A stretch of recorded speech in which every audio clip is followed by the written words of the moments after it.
From NJPBS Studios, this is NJ Spotlight News with Brianna Vannozzi. Good evening, and thanks for joining us on this Monday night. I'm Brianna Vannozzi. Tonight, a few stories we'll get into later in the broadcast, digging out as residents shovel out from the weekend winter storm. We'll get you the latest on snow totals, school closing, roads, rail conditions, and more. Then, as deadly ice activity ramps up across the country, we talk with Congressman Rob Menendez about what, if anything, Congress can do to hold the agency accountable. And later, a game-changing new law regarding care for perimenopause and menopause. We'll tell you how it'll impact women's health care in the state. First, though, a few of today's top headlines. And of course, New Jersey is digging out after that powerful winter storm buried large parts of the state under more than a foot of snow, with the heaviest totals in the north, some nearing close to 18 inches. The storm brought travel to a standstill and shut down schools all across New Jersey. Hundreds of flights have been canceled or delayed at Newark Liberty and other nearby airports as airlines scramble to recover. On the ground, crews are still battling slick roads and dangerous black ice from sleet and refreezing. New Jersey Transit slowly restored service today after suspending it on Sunday, with rail, light rail, and dozens of bus routes coming back online under modified schedules. Governor Sherrill today said it was the worst winter storm New Jersey's seen in a decade, but she also lifted the state of emergency, saying we've moved from crisis to cleanup mode. The cold, though, is not helping, and temperatures are expected to plunge even further. We'll have more on that, though, later in the show. Also tonight, New Jersey officials are reacting to a second fatal shooting of a U.S. citizen by a federal officer in Minneapolis. This, of course, was over the weekend as clashes with demonstrators and ICE intensified. Federal officials say Alex Preddy, a 37-year-old ICU nurse, approached agents with a gun. But eyewitness video shows he was holding a phone and that an agent removed the gun from Preddy's holster just before he was shot. Local officials say Preddy had a license to carry that gun. Governor Mikey Sherrill, in a statement, called Preddy's death, quote, a tragedy and the result of a reckless operation where federal leaders have clearly lost control. These untrained, masked agents aren't making communities safer. They're occupying cities, inciting violence, and violating the Constitution, and there must be accountability for their lawless actions. Sherrill today, in a radio interview, accused the Trump administration of lying about the incident and called for the impeachment of U.S. Homeland Security Secretary Kristi Noem. Meanwhile, in Jersey City, Mayor James Solomon signed an executive order on Friday barring ICE from using city-owned property for federal immigration enforcement operations. The order also includes outreach to immigrant communities on their rights and how to access legal help if approached or detained by ICE. And nearly 24 former inmates of Mercer County Corrections Center have filed lawsuits alleging inhumane conditions at the jail, including lack of access to clean water, clothing, and adequate meals. Now, the complaints stem from incidents dating back to 2024, outlined in 3 separate lawsuits filed this month. Problems at the jail complex, which some parts are more than 100 years old, include asbestos, black mold, rodents, and bugs, according to one lawsuit. Those echo similar complaints made in previous lawsuits against the center. Another suit was filed on behalf of a former inmate who died after he was found hanging in his cell in 2024. The complaint alleges Keith Stroman Jr. was harassed and assaulted prior to his death, and that staffers left him unattended. And a third suit comes from former inmate Teron Williams, who alleges he suffered 2nd and 3rd degree burns from a scalding shower. The claim says Williams, who is paralyzed, couldn't feel the extreme heat from the water. A county spokesperson says they don't comment on pending litigation. Coming up, the latest on the impact of the winter storm, and is more snowy weather on the way. That's next. Major funding for NJ Spotlight News is provided in part by NJM Insurance Group, serving the insurance needs of residents and businesses for more than 100 years. Well, from Absecon to Sparta, no area of this state was spared from the winter storm, only made more difficult from the sleet and freezing temperatures, turning everything into a slick sheet of ice. Raven Santana has the latest and just how long we should expect to be in this deep freeze. After being buried under tons of snow in a storm that started early Sunday morning and lasted for hours, canceled schools statewide, and triggered code blue alerts, Jersey is now digging out from what state climatologist Dr. Dave Robinson calls a messy mix of heavy snow, sleet, and freezing rain. It was about 6 inches, 6 inches in the far south, and then about 6 to 9 inches from south of the Atlantic City Expressway up to about Route 195. I like to break things up by roadways. From 195 to 80, it was about 9 to 12 inches of snow and sleet with a little freezing rain atop it in some spots. And then north of Route 80, it was about 12 to 16 inches. Robinson says storms this widespread don't come around often. To get the last time the whole state had a lot of snow and ice in a really substantial event, one that was more snow statewide than this one, you have to go back 10 years to a storm the third week of January of 2016. What was so unusual about this storm was the size, the magnitude of this storm, and how many people were impacted by it.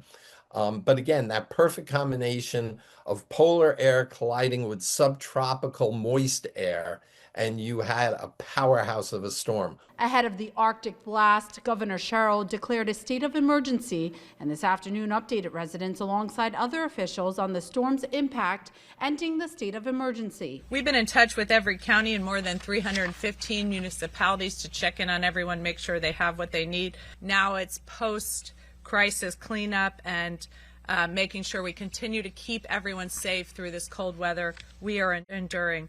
State police say even as conditions improve, the risk isn't over. From 6 p.m. Saturday, January 24th, until 9:30 a.m. this morning, troopers have responded to 206 motor vehicle accidents. Thankfully, nothing was serious. They also responded to 1,130 motorist aids. These are essentially flat tires, people that spun out, nothing serious. The storm may be over, but the hazards are not. Our roadway crews are still working to clear and salt the roadways. So we are asking that if you can, please stay off the roads and allow them to perform their duties. Transit service is also coming back online, with officials urging riders to expect adjustments as crews continue recovery operations. We have, as the governor said, already resumed light rail service as of 4:30 this morning. Bus service, 85 lines, connecting major terminals. As of 20 minutes ago, we have started a majority of our train lines. Tomorrow, operate on a modified schedule. That means it's a weekend schedule. And the Department of Transportation says major roadways are in better shape, but the cold could quickly change that. I'm pleased to report that all state highways, interstate highways, the New Jersey Turnpike, Garden State Parkway, and Atlantic City Expressway are back to black pavement and running water. Although speed restrictions have been lifted, there is the potential for refreezing with the cold temperatures. And while snow may be done falling, the cold is here to stay. Sarah Johnson with the National Weather Service in Mount Holly says freezing temperatures are expected to hold all week long. Cold conditions make things very dangerous, especially when you talk about, we were worried about the potential for freezing rain and ice. And with that, you always worry about losing power. And so if you combine that with the cold conditions, then that increases the risk for increased cold illnesses, hypothermia, frostbite, because people may not have as much readily access to heat. Robinson warns we aren't out of the woods yet. Another snowstorm could be here sooner than you think. Right now, the long-term forecast models, the reputable long-term forecast models, see a storm along the East Coast late this week, I should say, into the weekend. A coastal storm, one coming out of the Gulf. For now, crews are still clearing roads, residents are still shoveling out, kids are enjoying a snow day, and officials are urging everyone to stay alert as the state braces for an Arctic blast that could turn leftover slush into solid ice overnight. For NJ Spotlight News, I'm Raven Santana. The fatal shooting of Alex Pretty in Minneapolis this weekend is also reverberating in Washington as Democrats in the Senate say they plan to vote against a spending bill that includes funding for immigration enforcement. New Jersey's two U.S. Senators, Andy Kim and Cory Booker, say they're a no on the bill, which provides billions more for DHS and ICE. It faces a Friday deadline, and if the bill fails to get 60 votes, we could see a partial government shutdown. We spoke with Congressman Rob Menendez late last week before the latest fatal incident in Minnesota after the House just narrowly passed funding for DHS and ICE. Congressman, thank you so much. Welcome, of course. This spending bill, you had a concerted effort along with a lot of other Democrats to block this funding bill for Homeland Security. It did, though, pass. It included basically flat funding, but $10 billion for ICE. But there were a lot of calls for more reforms than the bill included. And yet beyond that, more progressive members of the caucus who said, we're done with reforms. This is beyond repair. It's time to abolish ICE. What's your position on that? So we voted against the Homeland Security component of the appropriations bills. We've seen what's happening throughout our communities here in New Jersey. I visited Minneapolis last week. Right. ICE is out of control. DHS is out of control. There's no accountability. Secretary Noem is not fit for that position. So we did not believe, as you mentioned, that the reforms went far enough. Now, again, we're in the minority, and I felt like our appropriators did a good job of getting concessions from the Republicans, who have no desire to have accountability or oversight of DHS. But overall, when you're looking at the situation throughout the country, it didn't go far enough. And ICE has been given an immense amount of money by Republicans in the House and the Senate. And our view is they don't need any more money. They should have less funding, and there needs to be accountability. If DHS is unwilling to do those things, then we have to think about a complete restructuring of ICE. So they need more accountability. They don't need more money, but they don't need to be abolished. I think with what this administration is doing, there's irreparable damage that's been done. We do have immigration laws. We need to enforce those immigration laws. ICE is not the entity to do that any longer. They've diminished the work that they have done. They've expanded it, and you've seen abuses throughout our country. We need to reimagine how we enforce our immigration laws. We need to re-envision the vehicle and entity that does that. It can't be ICE. There were also obviously 7 Democrats who voted in favor of the spending bill, and their argument, some, was basically, if we vote no, it gives the federal government even more power to shut down government and do with it what they will.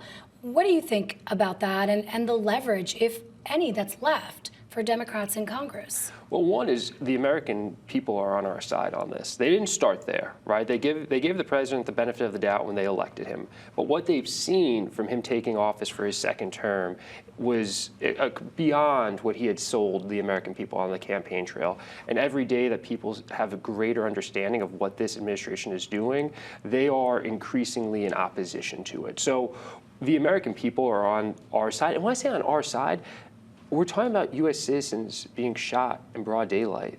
Renee was a mother. We're seeing 5-year-olds taken after they're being dropped off from school, being used as bait to try to lure people out of their house. And that is un-American. It is not what people thought they were getting when they elected Donald Trump. And so people are increasingly on our side, which is that there needs to be accountability, there needs to be reform. This is un-American. And I do believe Republicans are seeing that and feeling that pressure. And they should, in the majority party, take more action, more accountability of ICE and DHS. Well, and you went to Minneapolis for a field hearing called by your colleagues there. But there have been recent raids in New Jersey that have also caught national headlines and, of course, a lot of outrage from communities in here. Some incidents involving children as well. I wonder what you heard there and whether it reflected what constituents here are saying. Yeah, I mean, thankfully, what's happening in Minneapolis is not happening here in New Jersey, because that is using the federal government to go to war with its own citizens. What you're seeing in the streets of Minneapolis, the Twin Cities and beyond. There's a lot of similarities. Now, at the beginning of the administration, it was, what are we doing for our immigrant communities? Now I say, what are we doing for our communities? Because you're seeing U.S. citizens who are impacted. You're seeing black and brown people who are being targeted by ICE. This is not targeted enforcement of violent criminals, and the ICE's own numbers reflect this. Over 70% of people that are currently being held in ICE detention here in New Jersey have no criminal records. The people that have violent criminal records are single-digit percentage, right? So we know that this has taken on and become a huge problem for our country, for our communities. One of the things that really stuck out to me when I was in Minneapolis was one of the witnesses, a U.S. citizen, was apprehended by ICE because she was sort of doing organized protests to alert her neighbors that ICE was in the neighborhood. They took her into an ICE facility. When she got there, she saw sections of the ICE facility that were labeled for U.S. citizens. That's the environment that we're in. And from the time that we were outside Delaney Hall to present day, what I've been trying to tell people is this will arrive at your doorstep. I don't want it to, but it will. We need to speak out against it across the country, across all of our communities. Well, the very example of that, the facility in Roxbury that folks are actively protesting now, the federal government says this is nothing definite, but it is on a list. And we do know, confirmed, that ICE met with officials there on the ground in Roxbury. I mean, what, if anything, what power does Congress have to prevent these centers from coming into communities, even communities that are vehemently opposed to it? Yeah, so one is there needs to be accountability for all of these private detention centers. And something that's extremely problematic about Roxbury is that it's a warehouse facility. Which you had amendments Correct. that would have addressed that. Those Correct. amendments, though, were blocked. Correct. So Republicans blocked our amendment. So one of the amendments, we thought it was relatively straightforward. In our view, it was a good faith effort for Republicans to say, you are right that we need to do more oversight reform of ICE. They blocked it. But all that it would have done is said, you cannot take warehouses, which were never intended to hold individuals, right, and use it to detain individuals. That's it. Right?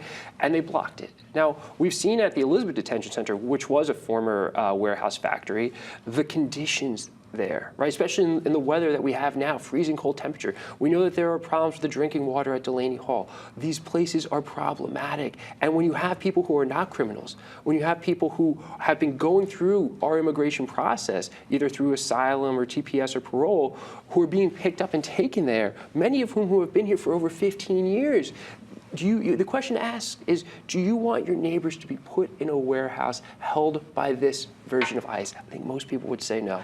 Well, and so let me ask you, Governor Murphy on his way out the door has caught quite a bit of heat from immigrant advocates in particular about that trio of immigrant protection bills, two of which he pocket vetoed, which would have provided a little more guardrails in that sense.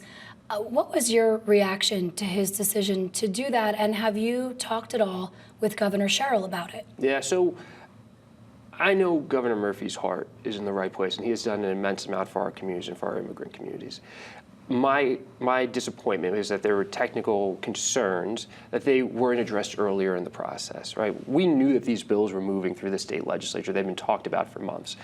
If there were any technical concerns, I wish they had resolved them before they passed out of the legislature. Which the bill sponsors said as well. So they did. And so my view is we see what this administration is doing, right? ICE recently, there was a memo about warrantless raids of homes. If our concern is the legal treatment of bills that protect our communities, we have to take that fight on. We have to take risk because we see what's happening when we don't do anything. Now, one of the three passed, that's great. I know the legislature is going to go back to work on the other two. We're also seeing things like Jersey City. Earlier today, Mayor Solomon put out an executive order that will have the city be more protective of our immigrant communities and make sure the city works for its residents. We need everyone at the local level, county level, state level, federal level, to do everything that we can to push back against this administration. In New Jersey, I think we're leading the way. There's more to do, and I look forward to working with Governor Sherrill and her administration to do that. And certainly she set that tone both in her inaugural speech, but also she's been on quite a few cable news shows in the last couple of days where she's come out swinging. I wonder if that concerns you at all, knowing how the federal administration tends to view adversaries or folks who speak in adversarial ways about the president, and whether that could do other harm. Well, listen, I don't think they should view it as adversarial. We're standing up for our communities. We're standing up for what we believe in. Anyone that's in elective office right now has to be clear in what they envision for our communities, for our state. And I'm proud to stand with Governor Sherrill and so many of my colleagues, including Congresswoman McIver. Talk about someone who's put it all on the line to protect her constituents and to fight for the right things, facing 17 years because of this rogue administration. So we all have to work together. I don't think we can be afraid of a fight. I always tell people you don't go grocery shopping when you're hungry, and you don't make decisions out of fear. And in this moment, we can't make decisions out of fear. We have to go straight to where the fight is. And if the administration wants to push back, we're Jersey, and I'm ready for that fight. Congressman Rob Menendez, thank you so much for coming in. Thanks for your insight. Appreciate it. Always great being with you. Finally tonight, New Jersey is breaking new ground in women's health. Before leaving office, Governor Murphy signed the Menopause Coverage Act, requiring insurers to cover medically necessary care for both perimenopause and menopause. Supporters say the new law recognizes this stage of women's lives as a real public health issue, not a private burden. Senior correspondent Joanna Gagis reports as part of our Under the Dome series. Menopause is a real issue that impacts women, sometimes significantly, physically, mentally, emotionally, economically. And yet, for so many women, treatment for menopause and perimenopause symptoms has been unavailable or unaffordable. But that's about to change in New Jersey with the passage of two bills that were championed by Assemblywoman Heather Simmons and signed into law just before Governor Murphy left office. I can speak to my own experience where in the past I've been prescribed a service or treatment that my policy didn't cover, but I could talk to a girlfriend or a relative with their policy, and their policy may have covered it. The first bill mandates health insurance companies cover a range of treatments that includes private health insurance plans, state plans for government workers and school employees, and New Jersey Family Care, the state's Medicaid program. However, it excludes Medicare. Those treatments include HRT, hormone replacement therapy, as well as bioidentical hormone treatments. We're also looking at non-hormonal treatments and medications that support menopausal symptoms. We've also included in here behavioral and mental health services, pelvic floor physical therapy, bone health, and other screenings, as well as preventative services that are rated A and B by the U.S. Preventive Services Task Force. So in other words, things that insurance already covers, but when the determination is that the cause is menopause, it still has to be covered. A second bill offers continuing medical education credits focused on menopause and women's health. According to Simmons' office, many clinicians today receive little to no formal training on menopause or women's health during medical or nursing school. That, combined with a faulty study from NIH in the early 2000s recommending against hormone replacement therapy, has led to many doctors not prescribing it over the last 20 years. Dr. Shefali Patel is an OBGYN in private practice who says HRT has tremendous benefits across all aspects of a woman's health. In terms of cardioprotection, in terms of metabolic protection, reducing the rates of diabetes, neuro and cognitive decline. And then we've always known about osteoporosis, like women who have been on HRT, their bones are healthier, their bones are stronger. And then there are the things that we don't always look at in studies, things like sexual satisfaction, the impact of, having vaginal atrophy, the impact on libido, the impact on your mood, impact on sleep. We have receptors for estrogen and progesterone in our eyes, in our ears. So patients have dry eye. Some patients are complaining of itchy ears, ringing in the ears. In November, the FDA removed the black box warning that's been on HRT since 2003, but Patel says many physicians are still not up to speed and will question her for prescribing hormone treatment. Not only was I educating my patient, I was sometimes educating the doctors that they're being seen for other things for. And I think that we really have to do this 20 years of damage to women's health by really educating all the doctors that are involved in women's health, and especially the primary care doctors, the cardiologists, the neurologists. Like, those are the doctors that often have overlap in most women's care.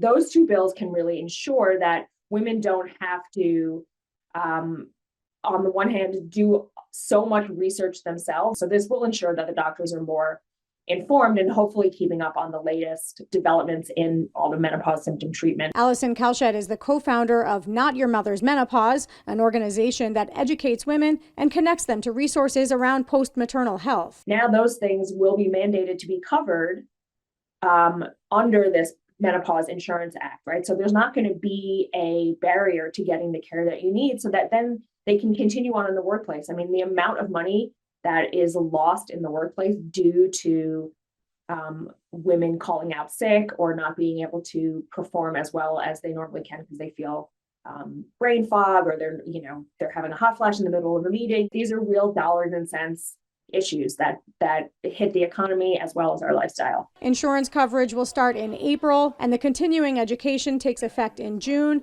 Simmons says she's working to update medical and nursing school curriculum next. For NJ Spotlight News, I'm Joanna Gagis. Under the Dome is made possible in part by the Corporation for Public Broadcasting, a private corporation funded by the American people. That is going to do it for us tonight. I'm Brianna Vannozzi. For the entire team at NJ Spotlight News, thanks for being with us. We'll see you right back here tomorrow. New Jersey Education Association, making public schools great for every child. And RWJ Barnabas Health. Let's be healthy together. NJM Insurance Group has been part of New Jersey for over a century. We support our communities through NJM's corporate giving program, supporting arts and culture-related and nonprofit organizations that serve to improve the lives of children, rebuild communities, and help to create a new generation of safe drivers. We're proud to be part of New Jersey. NJM, we've got New Jersey covered.